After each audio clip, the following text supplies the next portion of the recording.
Hello बच्चों, good morning, good afternoon, good evening and good night. आपके लिए आपके समय के अनुसार। तो चलिए, ये अपना एक प्यारा सा चैनल IPC फिजिक्स जो आपसे थोड़ा पीछे के टॉपिक्स के बारे में बात कर रहा है, जो आप पीछे पढ़े हुए हैं, फिर हम अभी के टॉपिक्स के बारे में पढ़ेंगे और थोड़ा आपको आगे के बारे में भी बताएंगे। तो चलिए हम लोग शुरू करते हैं पीछे के टॉपिक्स के बारे में कि पीछे हम लोगों ने क्या पढ़ा था। तो सबसे पहले पीछे हम लोगों ने पढ़ा था कि heat produced by electric current पे सम न्यूमेरिकल्स क्वेश्चन, जिसको आपने बहुत अच्छी तरीके से बनाने के लिए सीखा था और हम भी आपके लिए कुछ अच्छे अच्छे क्वेश्चंस बनवाए थे। नेक्स्ट हम और आपसे बताए थे कि और 2-3 क्वेश्चन हम आपके लिए सॉल्व करेंगे, वो भी आपके लिए बेनिफिशियल होगा। तो चलिए फिर क्वेश्चन शुरू करते हैं, फिर उसके बाद नेक्स्ट टॉपिक हम शुरू करेंगे। क्लियर? ओके। तो राइट, नेक्स्ट क्वेश्चन कहता है 2 बल्ब्स A एंड B, कि 2 bulbs A and B, A and B rated as 100 watt to 20 volt and 1000 watt to 20 volt, 1000 watt to 20 volt are connected in series, with 220 volt supply, 220 volt supply. Which bulb will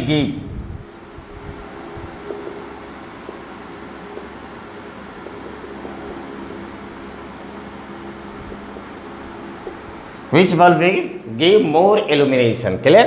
यहां पर कहने का मतलब है कि दो bulb, clear? तो ये आपका 2 बल्ब है कि 2 बल्ब A, और A पर आपका लिखा हुआ है 100 वाट टू 20 वोल्ट एंड B आपको लिखा हुआ है 1000 वाट टू 20 वोल्ट। श्रेणी क्रम में 220 वोल्ट की स्रोत से जुड़ी है। कौन सा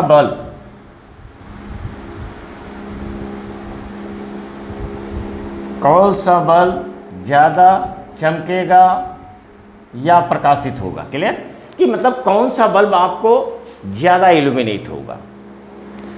तो चलिए सबसे पहले तो हम लोग देखते हैं कि यहाँ पर पावर की बात है। तो जैसे अगर आप पावर का फार्मूला गेस करें तो ये पावर इज इक्वल टू क्या होता है? I²R।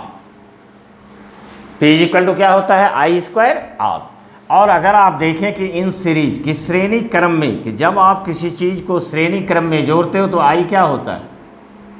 I आपका कांस्टेंट होता है सीरीज में, और जब आपका I कांस्टेंट है तो उस स्थिति में P प्रोपोर्शनल टू R, मतलब जिसका रेजिस्टेंस ज़्यादा होगा वो ज़्यादा चमकेगा और जिसका रेजिस्टेंस कम होगा वो कम चमकेगा। क्लियर? तो अब चलिए हम सॉल्व कर देते हैं। तो जैसे अगर हम बल्ब A का रेजिस्टेंस निकालें, this is resistance of A। तो रेजिस्टेंस ऑफ A में आप देखो यहाँ से तो डाटा आपको दिया हुआ है, P दिया हुआ है और V दिया हुआ है। आप जानते होंगे P इज इक्वल टू क्या होता है? P इज इक्वल टू होता है V²/R, और R इज इक्वल टू अगर आप निकालें तो ये हो जाएगा इट इज़ V²/P। V² मतलब 220 इंटू 220 बाय पावर 100 दिया हुआ है आपका। क्लियर? बल्ब A के लिए ये 0 0 कैंसिल हुआ और ये आपको बच जाता है, दिस इज 484 ओम। मतलब पहले बल्ब का रेजिस्टेंस कितना निकला? 484 ओम। इसी तरीके से हम B बल्ब का भी रेजिस्टेंस निकाल लेंगे और इसका भी होगा, दिस इज V²/P। या यहाँ भी आप पावर ऑफ A डाल दो, यहाँ भी पावर ऑफ B डाल दो, वोल्टेज दोनों के लिए सेम है। अगेन अगेन आपका हो गया 220 इंटू 220 बाय कितना हो जाएगा, इट इज इक्वल टू 1000। तो चलिए ये तो 2 कैंसिल हो गया और ये आपको आ जाएगा इट इज़ 484 बाई 10 और ये आपका होगा 48.4। तो कौन सा बल्ब ज़्यादा देगा, जिसका रेजिस्टेंस ज़्यादा है, ए का। क्लियर? तो डायरेक्ट आप आंसर में डाल सकते हैं कि bulb A will give more illumination, मतलब पहला जो बल्ब है वो आपका ज़्यादा इल्यूमिनेट होगा। क्लियर? तो इस तरीके से हम लोग डायरेक्ट सिर्फ रेजिस्टेंस कैलकुलेट करके बोल सकते हैं कि कौन सा बल्ब ज़्यादा चमकेगा। क्लियर? ओके, चलिए प्लीज राइट।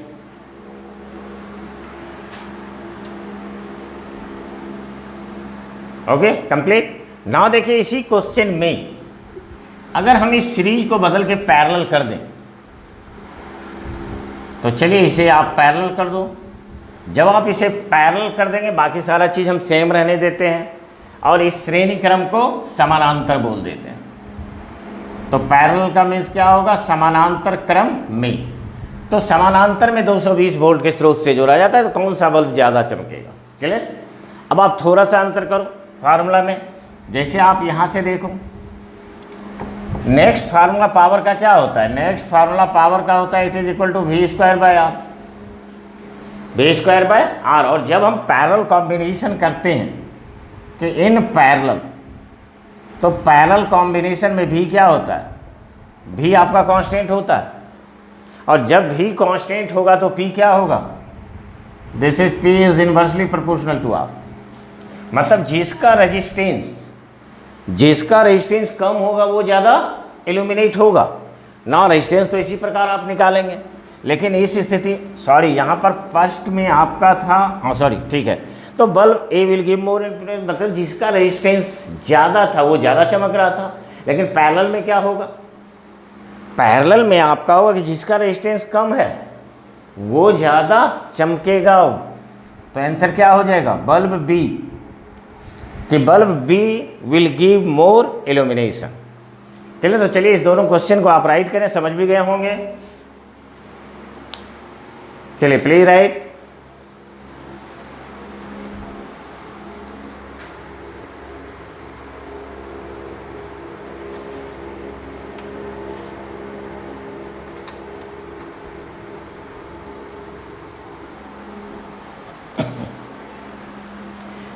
चलिए रब करें। तो चलिए इसे रब कर देते हैं।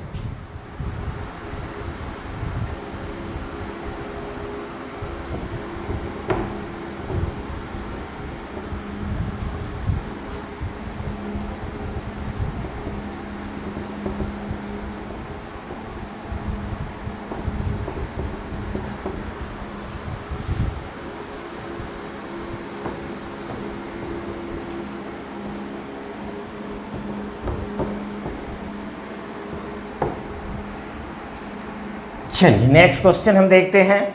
तो नेक्स्ट क्वेश्चन आपको कहता है कि there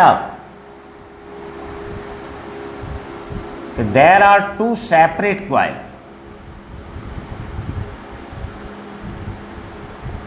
there are two separate coil in a heater, there are two separate coil in a heater. Clear? कहता है if one coil is used,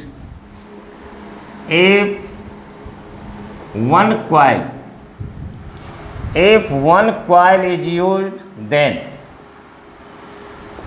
it takes 20 minutes,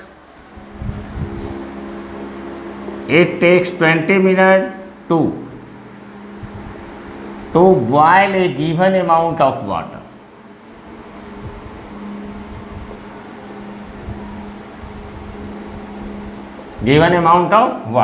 Clear? कहता है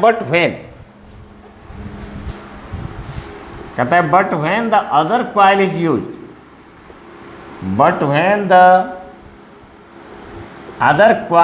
used, other coil is used, it takes 5 minutes to boil the same amount of water. To boil the same amount of water. Clear? Calculate time taken. Calculate time taken to boil. Time taken to boil the same amount of water.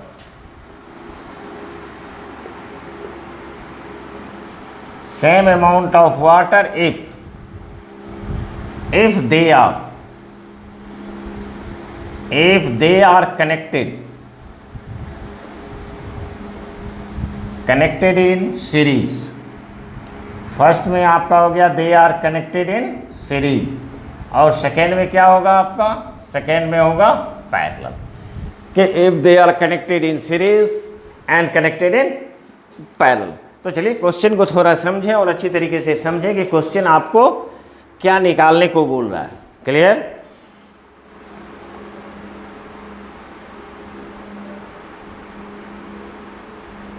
Okay.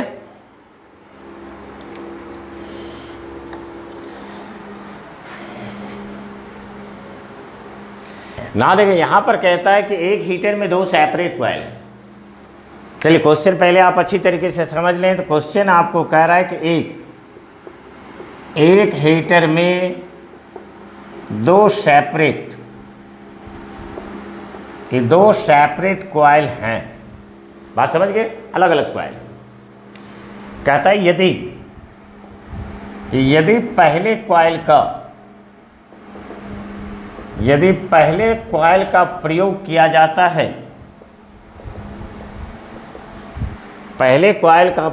किया जाता है, तो दिए हुए पानी की मात्रा को 20 मिनट में बॉयल कर देता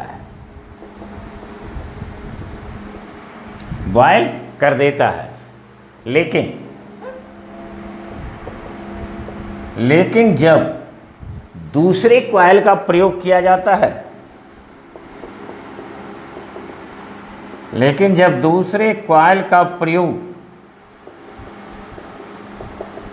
दूसरे कॉइल का प्रयोग किया जाता है तो उसी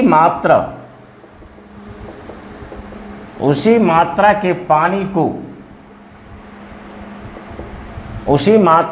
पानी को बॉयल करने में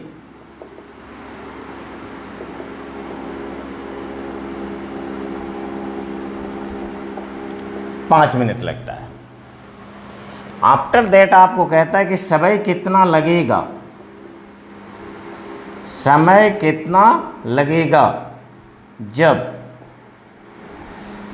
जब दोनों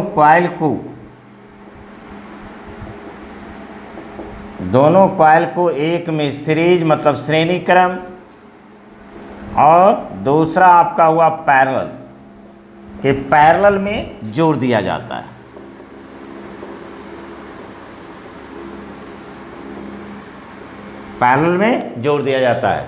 क्लियर? थोड़ा क्वेश्चन आपका लंबा है, और चूंकि जब हम लोग दोनों भाषा का प्रयोग करते हैं तो उसके कारण और भी थोड़ा लंबा हो जाता है। तो चलें, सबसे पहले तो आप क्वेश्चन लिख लें, फिर हम आगे बढ़ें। ओके, कंप्लीट हो गया होगा। चलिए इसको रब कर देते हैं।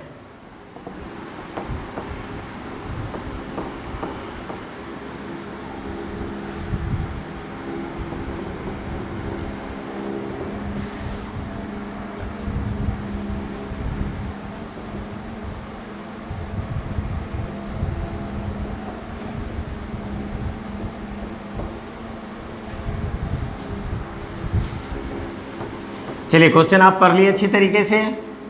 तो क्वेश्चन जब पढ़ लिए होंगे तो समझ भी गए होंगे कि एक कॉइल बना हुआ है जिसमें दो सेपरेट अलग अलग कॉइल लगा हुआ है, और जब हम पहले कॉइल का यूज करते हैं तो हमें टाइम कितना लगता है, इट इज़ 20 मिनट। लेकिन उसी के जगह पर अगर हम दूसरे कॉइल का यूज करते हैं, तो जब हम दूसरे कॉइल का यूज करते हैं तो हमें टाइम कितना लगता है, 5 मिनट। तो इसका मतलब हमें T1 20 मिनट और T2 कितना दिया है, 5 मिनट, दोनों कॉइल का अलग अलग। लेकिन जब इसे हम जोड़ देते हैं, मतलब सीरीज में जोड़ते हैं और पैरेलल में जोड़ते हैं, तो कितना समय लगेगा।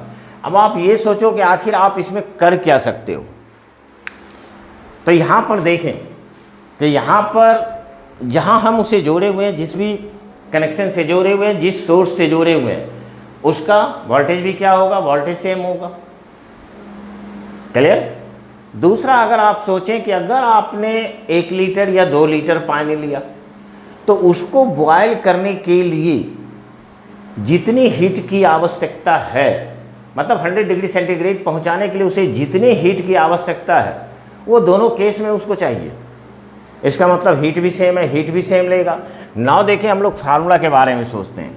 तो फार्मूला आपका होता है heat produced by electric current. क्या होता है, it is V square bye R into क्या होता है, T। V square bye R into T। Clear. Now यहाँ पर देखिए कि सिंस H क्या है आपका, H भी आपका कांस्टेंट है, N अगर आप सोचो तो V भी आपका कांस्टेंट है, सोर्स भी कांस्टेंट है। और अगर आपका H और V कांस्टेंट है, तो उस स्थिति में आप देखिए यहाँ से अगर इसी फार्मूला को हम इस तरीके से लिखें तो R इज इक्वल टू आपका हो जाएगा this is V square by H into T। और V और H दोनों कांस्टेंट है, इसलिए आप इसे ले सकते हो this is R proportional to T, कि उसका जो भी रेजिस्टेंस है वो टाइम के प्रोपोर्शनल है, वो टाइम के प्रोपोर्शनल है, जिसे आप इस तरीके से भी लिख सकते हैं this is R is equal to KT। चलिए K क्या है, हमने एक कांस्टेंट मान लिया, एक कांस्टेंट मान लिया। इसी तरीके से अगर हम पहले कॉइल का रेजिस्टेंस लें इस कंडीशन में, तो इट इज़ R1 बराबर क्या हो जाएगा, it is equal to KT1। इसी तरीके से अगर हम R2 निकालें तो ये क्या निकल जाएगा, इट इज़ KT2। क्लियर, समझ गए। नाउ देखो यहाँ पर फर्स्ट किस में जोड़ता है, तो जब आप सीरीज में जोड़ते हो, तो सीरीज में जोड़ते हो तो थोड़ा तो याद होगा ही कि जब हम सीरीज में जोड़ते हैं तो मेरा इक्विवेलेंट क्या होता है, R is equal to R1 plus R2। तो ये आपका हो जाएगा this is R is equal to R1 और प्लस क्या होगा, it is R2। Again R is equal to हम लोग क्या लिख सकते हैं, it is KT। Again R1 क्या लिख सकते हैं, इट इज KT1। दूसरा क्या लिख सकते हैं, it is KT2। K cancel हो गया, और फाइनली आपको मिल गया T is equal to T1 plus T2। कहीं भी यूज कर सकते हैं आप इस फार्मूला को। तो ना यहाँ पर टाइम आपको कितना लग रहा है जब आप सीरीज में जोड़े, तो this is 20 plus 5, it is equal to 25 minutes. तो जब आप दोनों को सीरीज में जोड़ेंगे तो उसे बॉयल करने में कितना समय लगेगा, उसको बॉयल करने में 25 मिनट्स लगेंगे। नेक्स्ट अगर हम बात करें कि जब आप पैरेलल में जोड़ते हो, तो जब आप इसे पैरेलल में जोड़ देंगे तो पैरेलल में इक्विवेलेंट क्या होता है, अगर हम 2 का बात करें तो ये आपका हो जाएगा it is equal to 1/R, और ये आपका बन जाएगा it is equal to 1/R1 और प्लस क्या होता है 1/R2। और अगर हम R निकालें तो R इज इक्वल टू क्या होगा, it is R1 into R2 bye क्या होगा, it is R1 plus R2। Value put कर दीजिए, तो अगेन ये आपका हो गया KT, ये आपका हो गया this is KT1 into KT2 bye क्या होगा, KT1 और प्लस क्या होगा, इट इज KT2। क्लियर। चलिए सॉल्व करते हैं। चलिए सबसे पहले तो एक के कैंसिल कीजिए, ये आपको निकल गया इट इज T, और यहाँ पर आपको बच रहा है this is KT1 into T2 by, चलिए K कॉमन लीजिए, ये आपका हो गया T1 plus T2, again K cancel. और फाइनली जो हमें अब मिल रहा है ये आपको मिल रहा है T is equal to T1 into T2 by क्या हो जाएगा, it is T1 plus T2, तो 20 into 5 by 20 plus 5 it is equal to 4 minute. तो जब आप उसे पैरेलल में जोड़ देंगे तो वो 4 मिनट में आपका बॉयल हो जाएगा। क्लियर? तो इस क्वेश्चन को भी अच्छी तरीके से समझे होंगे। चलिए प्लीज़ राइट करें, फिर हम आगे की ओर बढ़ेंगे।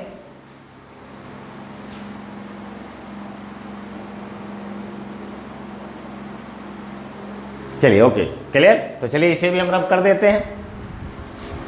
चलिए ये भी complete.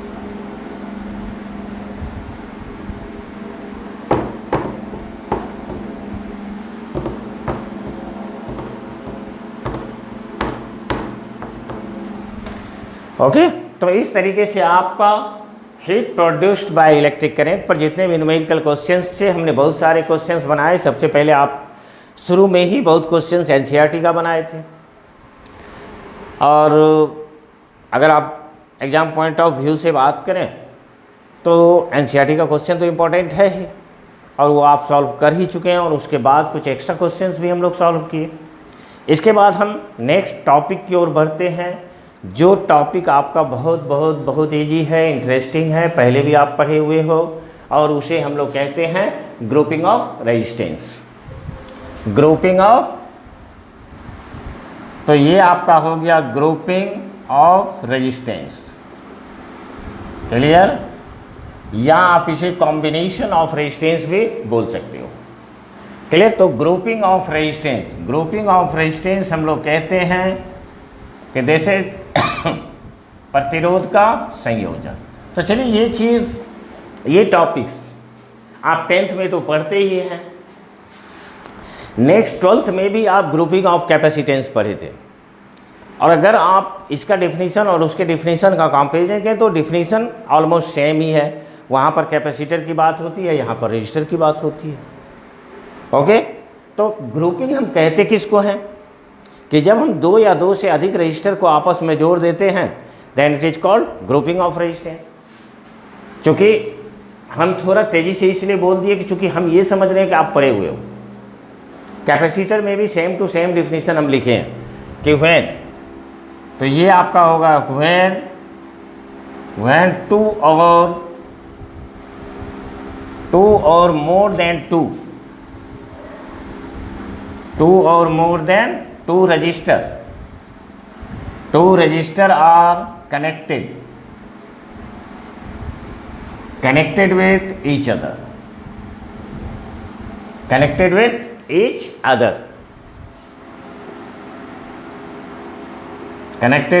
other,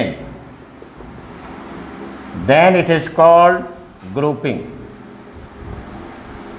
Then it is called grouping of resistance. Then it is called grouping of resistance. Clear? कहने का मतलब हुआ कि जब 2 या 2 से अधिक, जब 2 या 2 से अधिक प्रतिरोधक को, जब 2 या 2 से अधिक प्रतिरोधक को आपस में जोड़ दिया जाता है तो इसे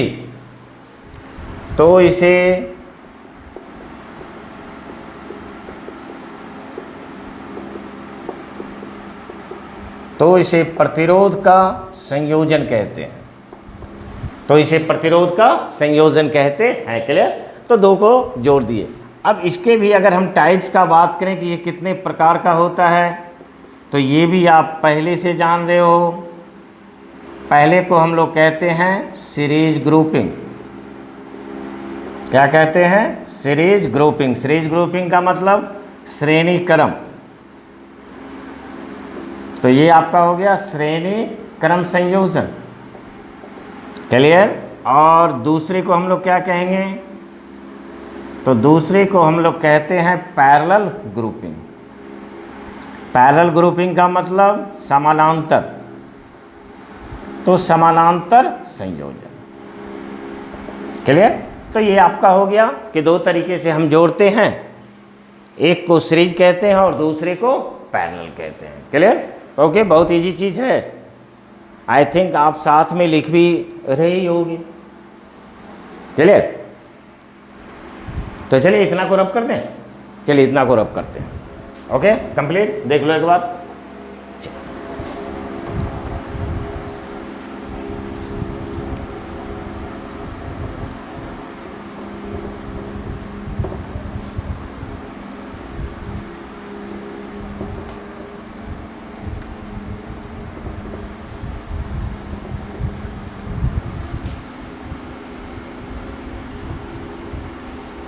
चलिए ओके, अब हम लोग सेपरेट सीरीज और पैरेलल कॉम्बिनेशन के बारे में पढ़ते हैं कि सीरीज क्या है और पैरेलल क्या है। तो चलिए सबसे पहले सीरीज कॉम्बिनेशन या सीरीज ग्रुपिंग। चलिए ग्रुपिंग लिखे हैं तो ग्रुपिंग ही लिखते हैं। सीरीज ग्रुपिंग मतलब श्रेणी क्रम संयोजन। तो जैसे आप देखो यहाँ पर कि ये आपका हम लोग यहाँ पर 3 रजिस्टर ले रहे हैं।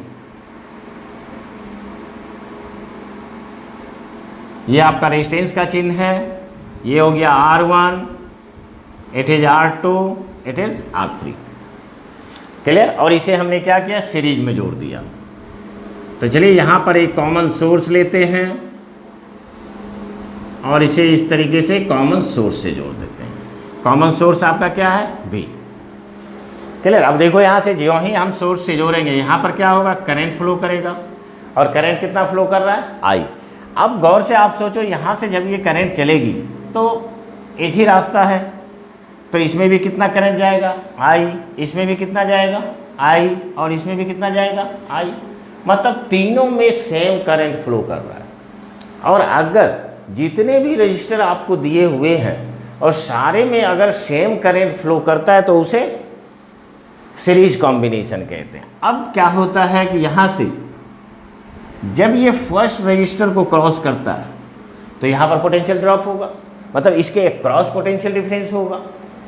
तो इसके क्रॉस जो पोटेंशियल डिफरेंस होगा उसे हम लोग क्या मान लेते हैं, V1।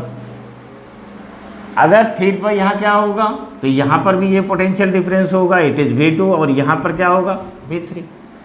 That's all. Clear.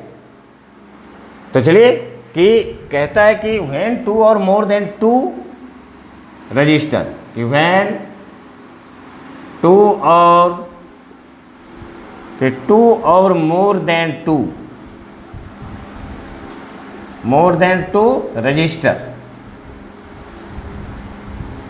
are connected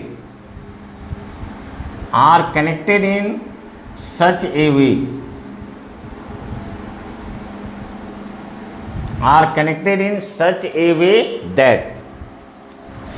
way, that the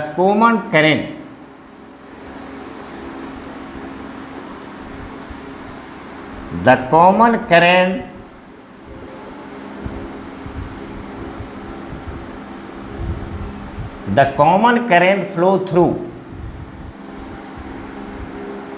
each register. Common current flows through each register, then it is called series combination.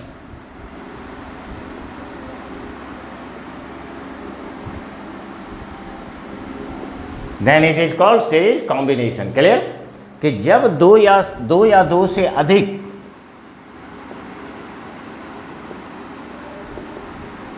जब दो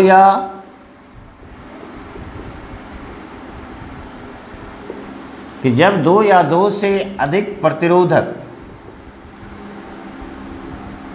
इस प्रकार जुड़े रहते हैं, इस प्रकार से जुड़े रहते हैं कि प्रत्येक प्रतिरोधक से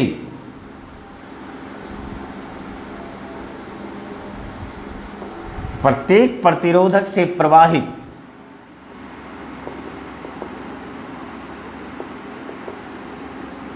प्रत्येक प्रतिरोधक से प्रवाहित धारा समान होती है तो उसे श्रेणी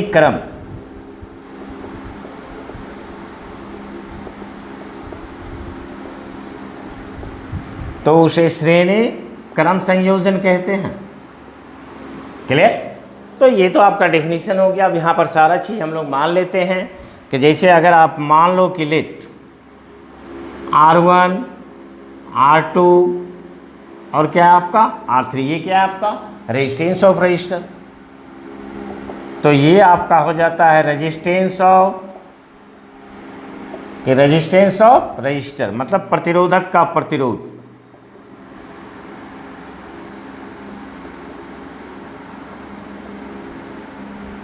प्रतिरोधक का प्रतिरोध। क्लियर ना? यहाँ से देखें V1 V2 V3, ये आपका क्या होगा पोटेंशियल ड्रॉप या पोटेंशियल डिफरेंस, कि पोटेंशियल डिफरेंस अक्रॉस रजिस्टर।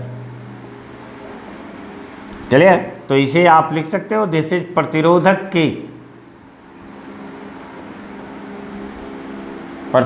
के अक्रॉस क्या हो गया आपका विभवांतर, प्रतिरोधक के अक्रॉस विभवांतर। क्लियर? और I क्या है आपका, तो ये I आपको हो गया, I आपका हुआ कॉमन करंट। तो इसे हम लोग क्या कहते हैं कॉमन करंट। कॉमन करंट का मतलब समान धारा, कि सभी में आपका समान धारा प्रवाहित हो रही है। तो ये आपका हो गया समान धारा। अब आप गौर से यहाँ पर देखो, ये भी जो था टोटल नेट कि नेट पोटेंशियल, तो नेट पोटेंशियल आपकी कितनी है, इट इज़ V। यही भी तो V1 V2 V3 में बदलती है। तो ये जो V होगा V, तो ये किसके बराबर हो जाता है V1 plus V2 plus V3। तो ये यहाँ पर V इज इक्वल टू आपको मिल जाता है, it is equal to V1 plus V2 plus क्या होगा V3। और ओम्स लॉ में हम लोग क्या पढ़े, V इज इक्वल टू क्या होता है IR। तो ये हमें बन जाता है it is I into R। अब यहाँ पर देखो, इसमें तो करंट तो सेम है लेकिन रेजिस्टेंस अलग है। तो करंट हो गया सेम, R1 हो गया, दूसरे में क्या होगा आपका R2 होगा, और तीसरे में क्या होगा R3 होगा। क्लियर? तो इस तरीके से I देखो, I सारे में है आपका, कॉमन कट जाएगा और बच क्या जाता है, तो ये आपको बच जाता है R is equal to R1 plus R2 plus R3। Clear? और इस R को हम लोग क्या कहते हैं इक्विवेलेंट रेजिस्टेंस, कि जहाँ पर वेर R को हम लोग क्या कहेंगे, तो R को हम लोग कहते हैं इक्विवेलेंट। तो ये आपका हो गया इक्विवेलेंट रेजिस्टेंस, या इसे आप इफेक्टिव भी बोल सकते हो कि इफेक्टिव रेजिस्टेंस। क्लियर? तो इफेक्टिव रेजिस्टेंस, या इसे आप टोटल रेजिस्टेंस भी बोल सकते हो। तो टोटल रेजिस्टेंस। और हिंदी की बात करें तो हिंदी में इसे हम लोग क्या कहते हैं, तो हिंदी में कहते हैं समतुल्य प्रतिरोध। समतुल्य प्रतिरोध। क्लियर? तो इस तरीके से आपको निकल जाता है कि this is R1 plus R2 plus R3। Clear? चलिए कोई दिक्कत नहीं है, समझ ही गए होंगे। Please right.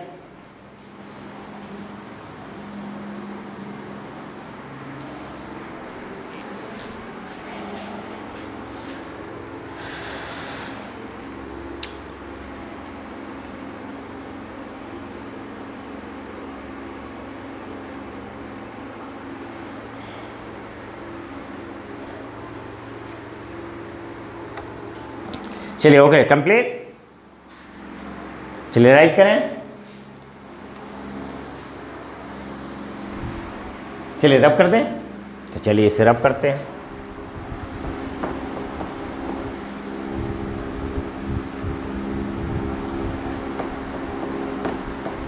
तो ये आपका हो गया सीरीज ग्रुपिंग। और इस पर भी आप देखेंगे कि छोटे छोटे क्वेश्चंस आपको इक्विवेलेंट रेजिस्टेंस निकालने के लिए पूछ दिए जाते हैं। क्लियर?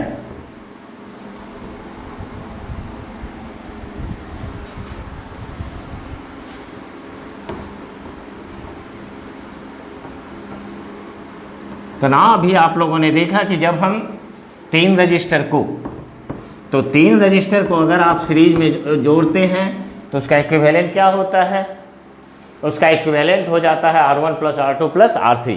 एज सोन कि जैसे यहाँ पर ये था, ये आपका, और ये this is A, this point is B, और ये आपका this is R1 R2 R3। तो इसका अगर हमें R इक्विवेलेंट बोला जाए तो R इक्विवेलेंट मतलब समतुल्य, तो समतुल्य क्या मिलता है, तो ये आपको मिलता है R1 plus R2 plus R3। अगर इसके जगह पर 2 भी करें तो कोई अंतर नहीं पड़ेगा आपको। ये आपका 1 हुआ, दिस इज 2, A है, दिस इज B है, और ये अगर आपको R1 है, ये R2 है। तो इस स्थिति में इसे हम लिख सकते हैं दिस इज R12। R12 का मतलब 1 और 2 के जगह पर 1 आ गया, और एक रेजिस्टेंस जो आया तो उसका वैल्यू क्या होगा, it is R1 plus R2, या इसे हम लोग लिख सकते हैं दिस इज R इक्विवेलेंट। तो चलिए ये भी डायरेक्ट फार्मूला है, कहीं कोई दिक्कत नहीं है। लेकिन अगर आप मानो कि n रजिस्टर है और सभी का रेजिस्टेंस R है, बात हम जो बोल रहे हैं आपको अच्छी तरीके से समझें कि जैसे हम ये बोलना चाह रहे हैं आपको कि if n register each of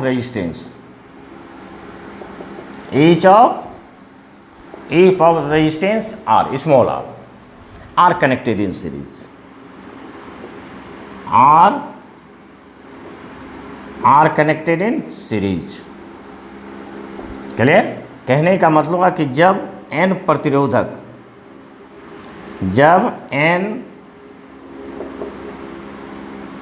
n प्रतिरोधक प्रतीक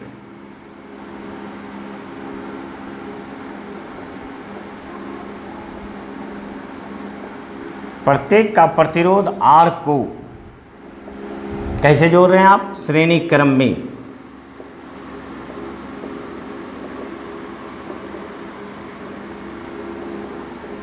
श्रेणी क्रम में जोड़ा जाता है। तो जब इसे आप श्रेणी क्रम में जोड़ेंगे तो क्या होगा, तो इस तरीके से आपका श्रेणी क्रम हुआ। और अगर आप सोचें तो सारे का R है इस तरीके से, जैसे आप यहाँ से देखो दिस वन सो ऑन और दिस वन, मतलब यहाँ पर टोटल आपका कितना है, टोटल नंबर n है और सारे का रेजिस्टेंस R है। और अगर हम इसे सीरीज में जोड़ दें जिसका इक्विवेलेंट क्या होगा, अगर आप इक्विवेलेंट निकालें तो 2 को जोड़ा था तो R1 प्लस R2 आया। क्लियर? अगर आप 3 को जोड़े तो R1 plus R2 plus R3 आया। इसी तरीके से अगर n को जोड़ दें तो ये भी आपको आ जाएगा this is R plus R, this is R। Total numbers कितना है, टोटल नंबर्स आपको n है। और यहाँ से अगर आप R को कॉमन लें तो ये बनेगा 1 प्लस 1 प्लस 1, इट इज़ 1। और ये आपको जब आप जोड़ दोगे तो this is n into R सही भी है। तो अगर मान लो 10 रेजिस्टेंस है और प्रत्येक का रेजिस्टेंस 2 है तो 10 इंटू 2 20 ओम, उसका इक्विवेलेंट क्या होगा, तो उसका इक्विवेलेंट 20 ओम हो जाएगा। क्लियर? तो इतना आप इसको समझ ही गए होंगे ना। उसी तरीके से अगर आप in series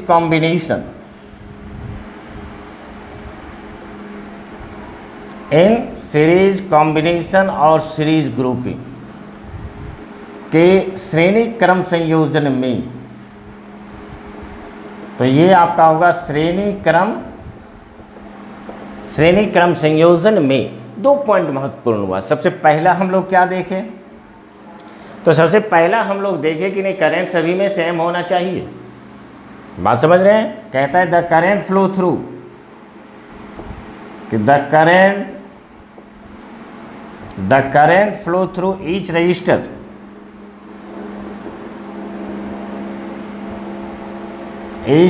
should be same. Clear? मतलब प्रत्येक प्रतिरोधक से प्रवाहित धारा कि प्रत्येक प्रत्येक प्रतिरोधक से प्रवाहित धारा क्या होती है? समान।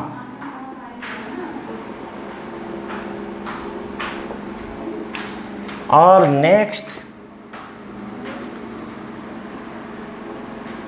कहता है कि द इक्विवेलेंट रेजिस्टेंस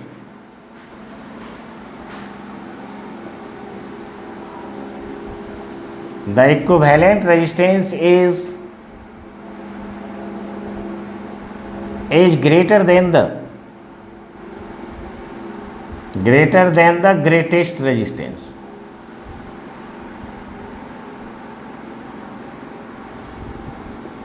क्लियर? कहता है समतुल्य प्रतिरोध,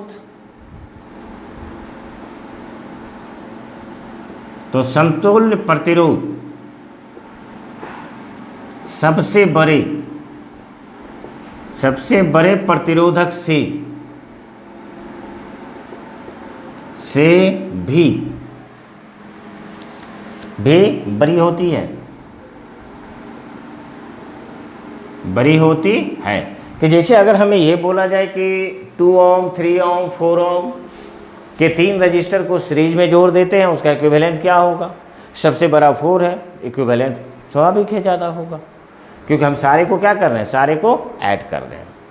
क्लियर? तो इस तरीके से आपने देखा कि this is grouping of resistance. आज आपने शुरू किया ग्रुपिंग ऑफ रेजिस्टेंस, और ग्रुपिंग ऑफ रेजिस्टेंस क्या होता है ये भी आप समझ गए कि जब हम 2 या 2 से अधिक रजिस्टर को आपस में कनेक्ट कर देते हैं, जोड़ देते हैं, तो उसे ग्रुपिंग ऑफ रेजिस्टेंस कहते हैं। ये कितने प्रकार का होता है?